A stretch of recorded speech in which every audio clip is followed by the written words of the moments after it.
찬송가 540장 찬양하시면서 3월 11일 수요 예배 하나님께 올려드리겠습니다.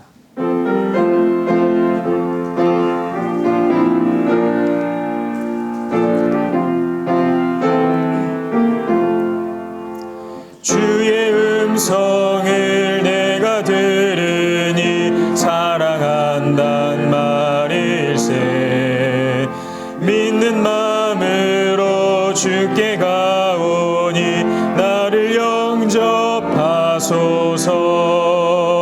내가 매일 십자가 앞에 더 가까이 가오니 구세 주의 흘린 보배 피로써 나를 정케 하소서. 주여 넓으신 은혜 베푸사 나를 받아주시고 나의 품은 뜻 주의 뜻같이 되게 하여 주소서. 내가 매일 십자가 앞에 더 가까이 가오니 흘린 보배 피로써 나를 정케 하소서. 주의 보좌로 나갈 때에 어찌하니 기쁠까. 주의 얼굴을 항상 배우니 더욱 친근합니다.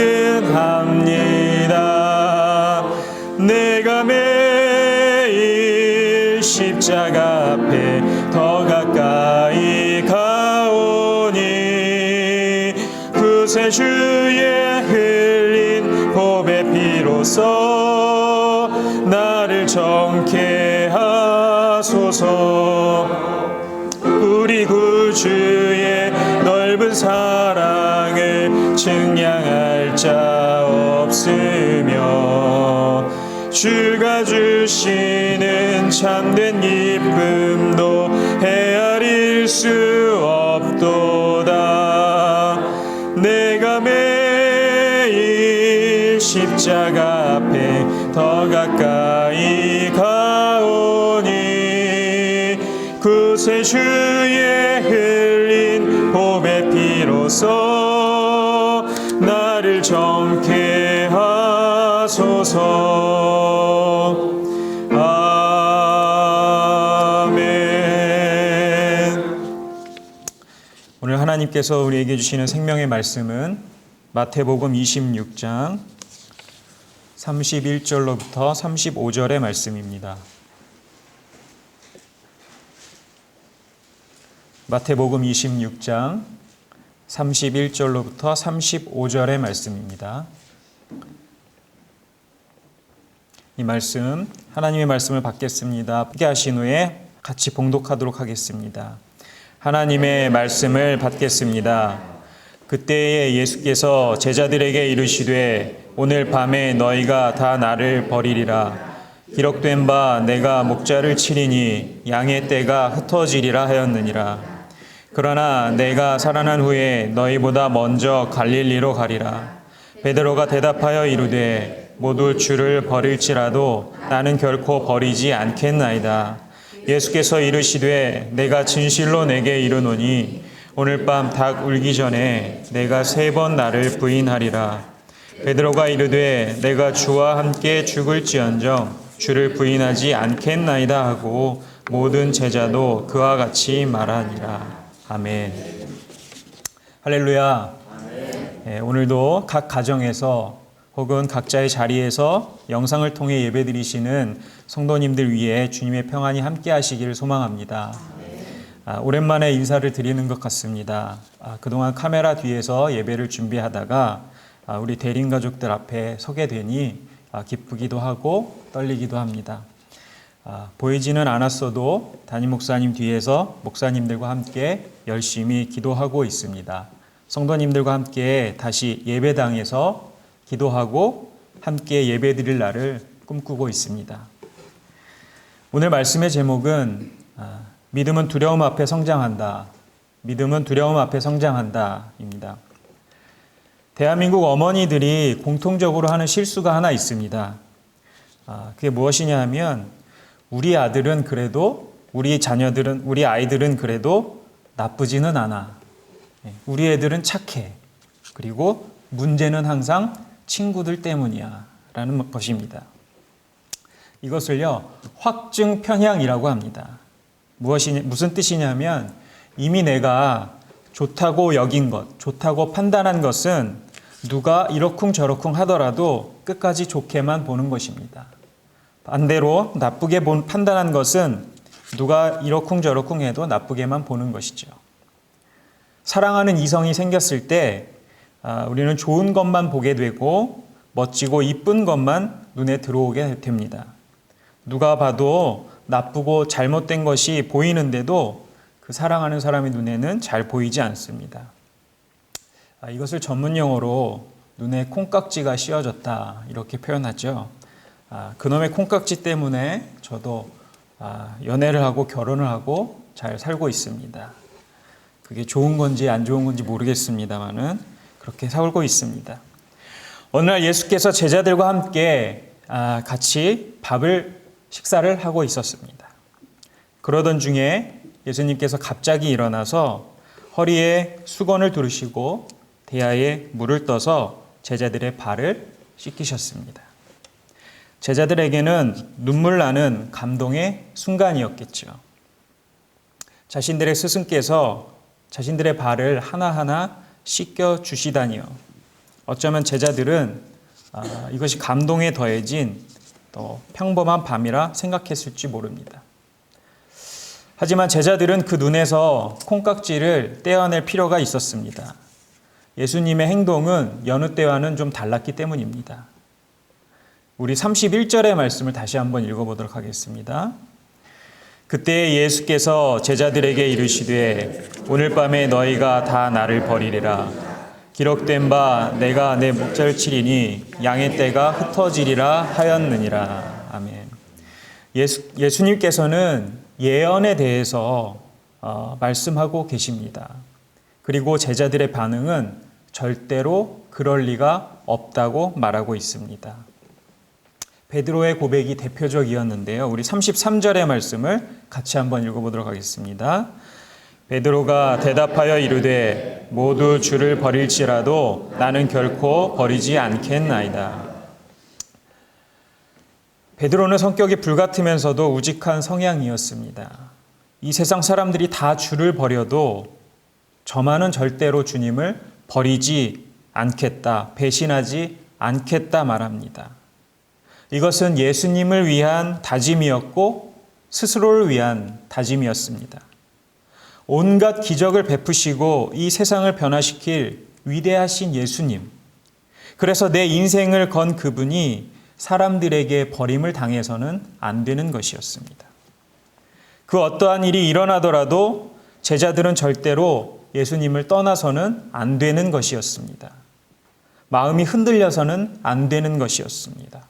굳건하게 예수님을 잡고 새로운 세상을 맞아야 하는 것, 그것이 바로 베드로의 의지였습니다.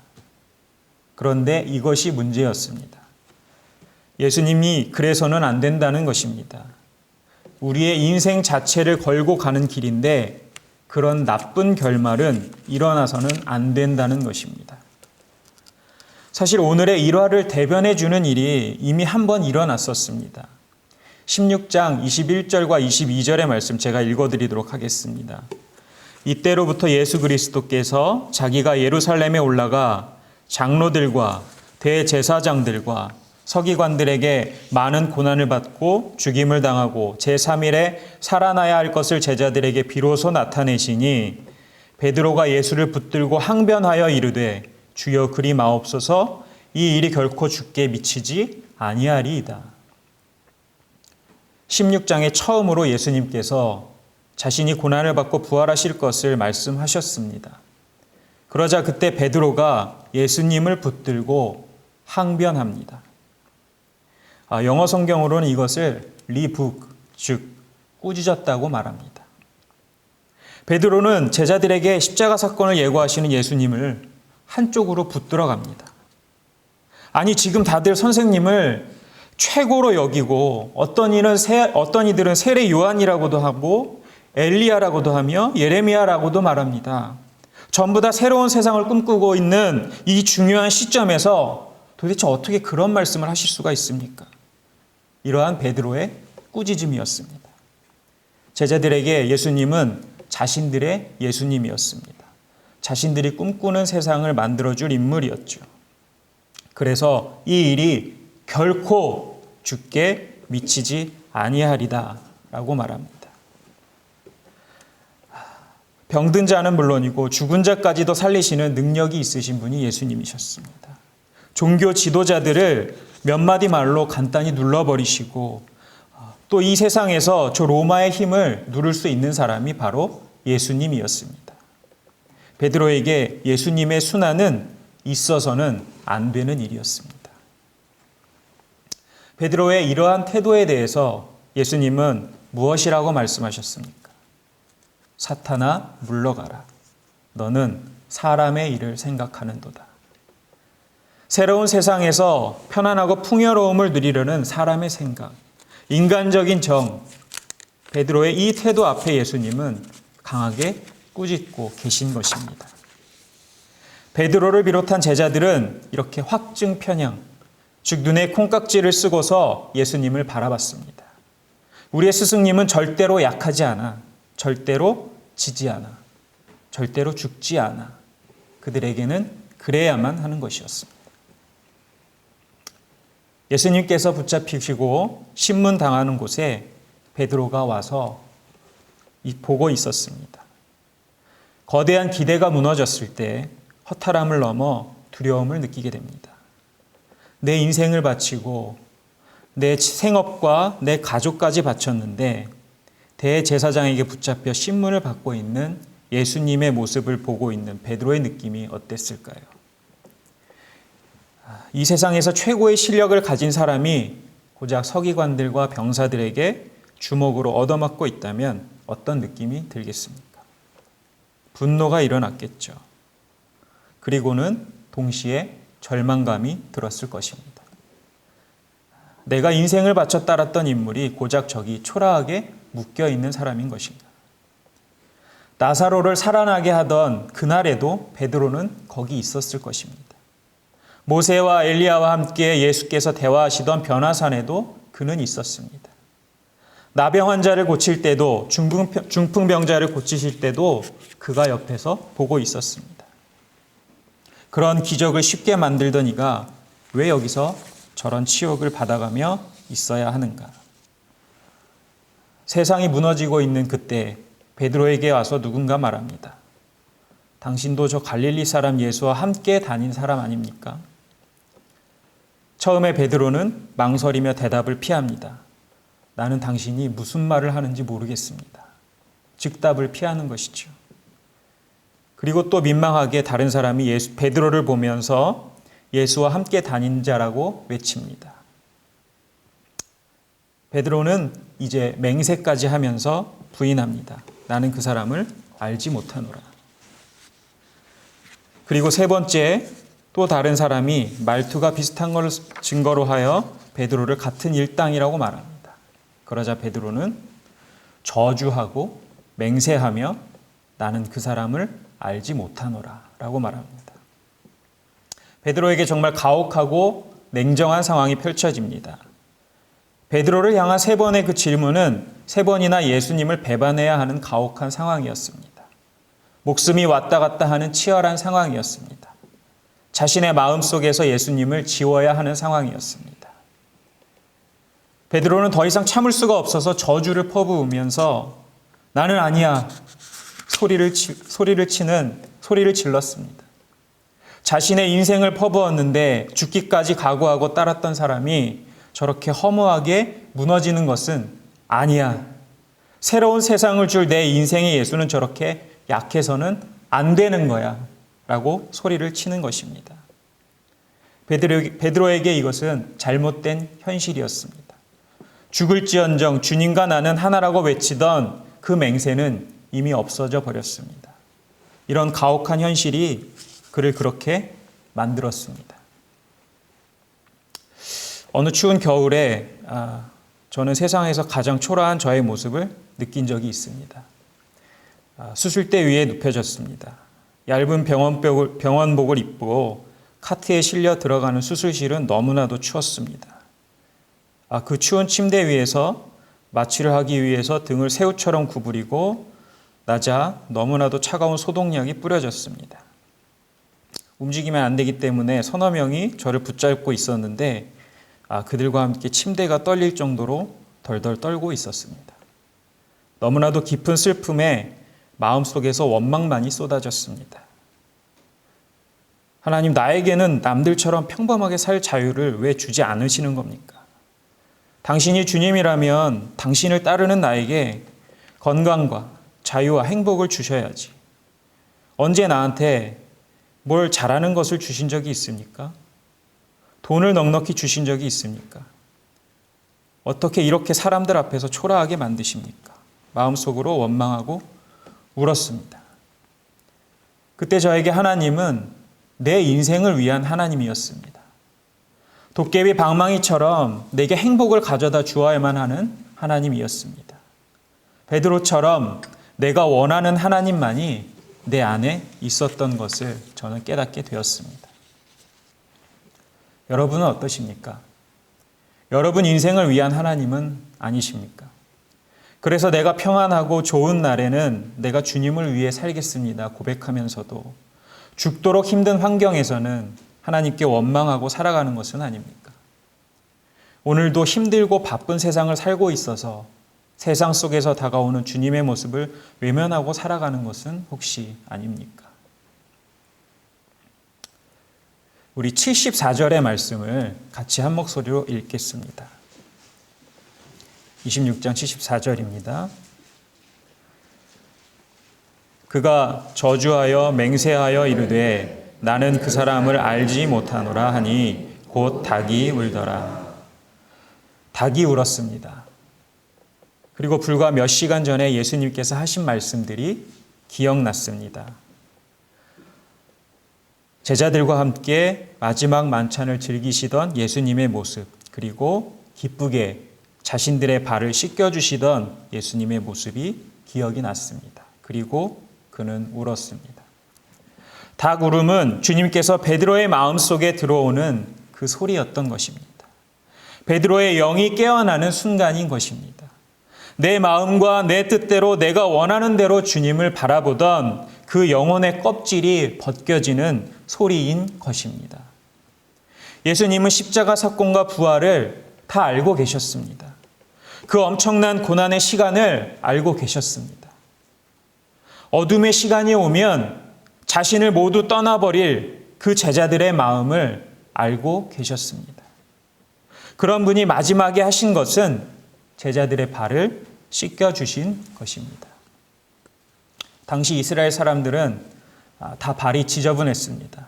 그래서 어느 집에 들어가면 제일 먼저 손과 발을 씻게 되는데 그 발을 누가 씻냐 하면 그 집의 노예가 물을 떠다가 발을 씻겨주는 것입니다.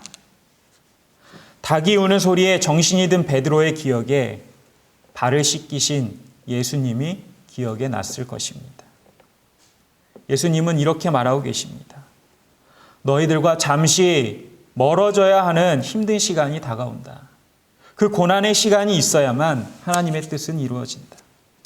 그 어려운 시간 앞에서 나를 향한 너희들의 기대가 깨지고 또 다시 일어서라. 세상을 힘으로 마법처럼 주무르는 것이 아니라 발을 씻겨주는 하인처럼 사랑해야 하는 것이다. 마지막의 모습, 발을 씻기는 내 모습을 기억해다오.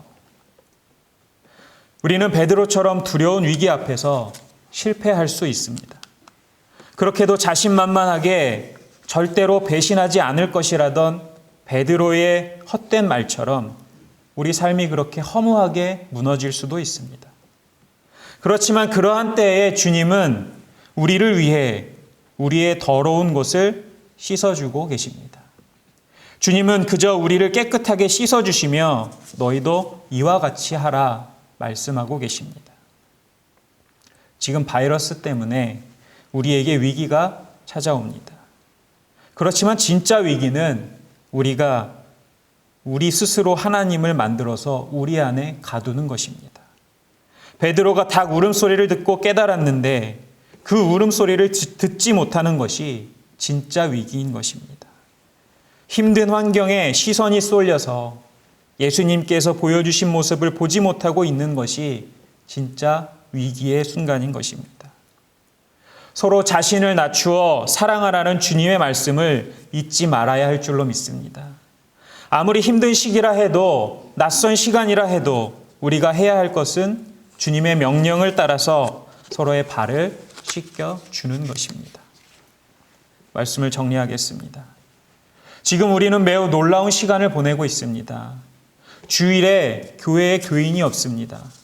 지난 2주간 저는 지금까지 겪어본 적이 없는 당황스러운 주일을 보냈습니다. 아마 여러분들도 그러실 것입니다. 교회가 전염병 앞에 패배하는 것은 아닌가 하는 두려움이 제 안에 생기기도 했습니다. 실패하는 것 같아 보이기도 했습니다. 어디 이것뿐입니까? 세상에 수많은 위기와 어려움이 찾아옵니다. 시험에 낙방하고 취업이 안 되고 사업이 실패하고 건강이 무너지고 사람 관계가 깨지고 등등 인생이 실패하는 것 같아 보이기도 합니다. 세상 누구에게나 어두움이 찾아옵니다. 이제까지 내가 갖고 있던 생각, 기대, 희망 그리고 믿음을 모조리 짓밟히는 때가 올 때가 있습니다. 믿음이 실패하는 것 같아 보이기도 합니다. 그때 우리 주님의 모습을 기억하시기 바랍니다. 가장 힘들어서 모든 것을 포기하고 싶어지는 그때 주님은 우리에게 말씀하십니다. 나와 함께 가자. 닭이 울기 전에 내가 3번이나 나를 부인할 것을 알고 있지만 너를 거기에 보낸 것이 나란다. 더 단련된 믿음을 가지라고 내가 보낸 것이란다. 네가 보고 싶은 것 말고 내가 명령한 것들을 봐라. 내가 보여준 모습을 봐라. 나와 함께 가자. 두려움 앞에서 우리의 믿음은 우리 예수님과 함께 한 단계 성숙될 줄로 믿습니다. 오늘도 우리 주님과 함께 세상 속에서 믿음을 더욱 굳건히 세우며 세상을 향해 섬기고 사랑하는 저와 여러분이 되시기를 간절히 소망합니다. 기도하시겠습니다. 은혜롭고 거룩하신 하나님, 오늘도 은혜의 자리에서 주님의 음성을 듣게 하시니 감사드립니다. 하나님, 저희에게 더욱 담대함을 주시옵소서. 어려운 상황과 괴롭고 고통스러운 상황에서 주님의 말씀을 의지하게 하옵소서. 베드로에게 주셨던 믿음의 연단을 우리도 과감히 따르게 하시옵소서. 주님의 자녀인 저희는 실패자가 아닙니다. 어제 무너졌더라도 말씀으로 다시 일어나게 하시고 주님의 십자가를 바라보면서 오늘은 승리하리라 다짐하게 하여 주시옵소서. 거친 길, 평탄한 길 모두 주님과 동행하는 삶을 놓치지 않게 하시고 주님의 사랑을 잊지 않게 하여 주시옵소서. 끝까지 주님의 제자로서 살아가게 하여 주시옵소서. 우리를 사랑하시는 예수 그리스도의 이름으로 간절히 기도드립니다. 아멘. 하늘에 계신 우리 아버지, 아버지의 이름을 거룩하게 하시며 아버지의 나라가 오게 하시며 아버지의 뜻이 하늘에서와 같이 땅에서도 이루어지게 하소서. 오늘 우리에게 일용할 양식을 주시고 우리가 우리에게 잘못한 사람을 용서하여 준 것 같이 우리 죄를 용서하여 주시고 우리를 시험에 빠지지 않게 하시고 악에서 구하소서. 나라와 권능과 영광이 영원히 아버지의 것입니다. 아멘.